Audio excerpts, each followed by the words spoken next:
उगी है दीनाना कि कटलो से कटेना समैया हो कि उगी है दीनाना। बड़ा ही जो पर्वों से बड़ा कठिन पर्व होता है, हमारी माता बहन बड़ा ही प्यार से करती है। कहना है क्या?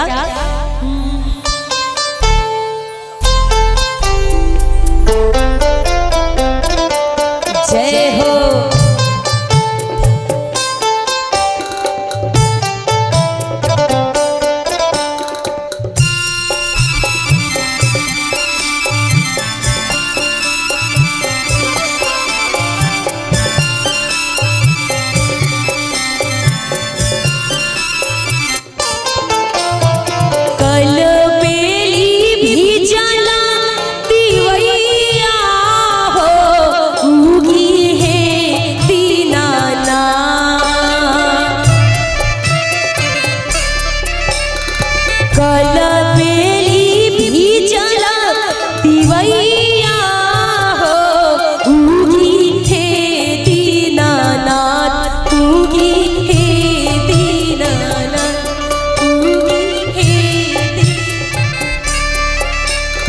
कटलो से कटना समैया हो उगी है दीनानाथ, उगी है दीनानाथ, उगी है।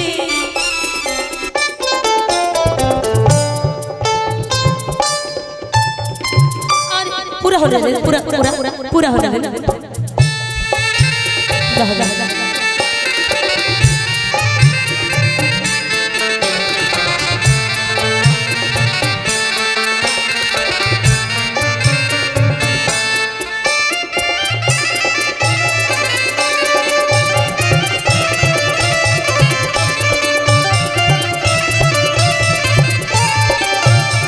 तीन दिन भूखिए के आसरा लगाई के,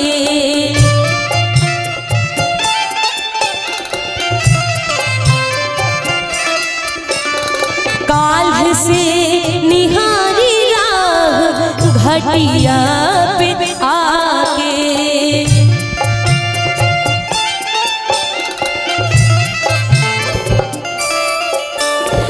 तीन दिन भूखिए के आसरा लगा के, काल्ह से निहारी राह घटिया पे आके। बड़ी देर भइल गोसैया हो उगी है दीनाना।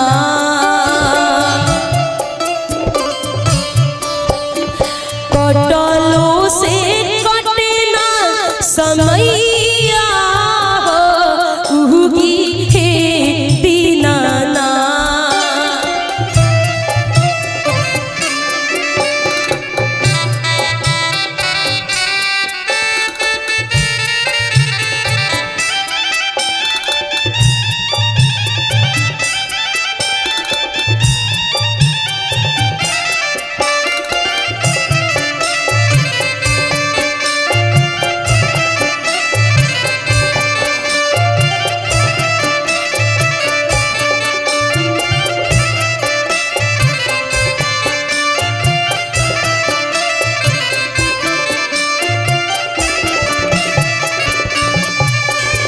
लाल की ललैया से होखिना इशारा,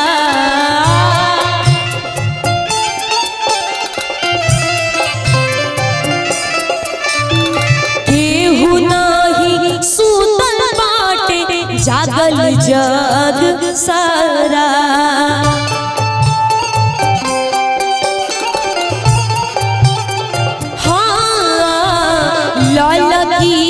ललैया से होखिना इशारा, केहू नाही सुतल जागल बाटे जग सारा। कि कल पेली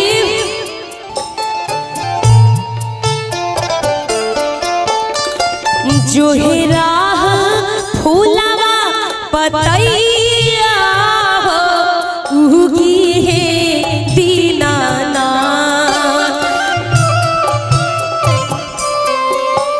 कि जो है राह फूलवा पतैया हो उगी है दीनानाथ उगी है दीनानाथ उगी है दीनानाथ उगी है दीनानाथ उगी है दीनानाथ। बहुत बहुत धन्यवाद। प्यार से सुनी जा छठी मैया की सबसे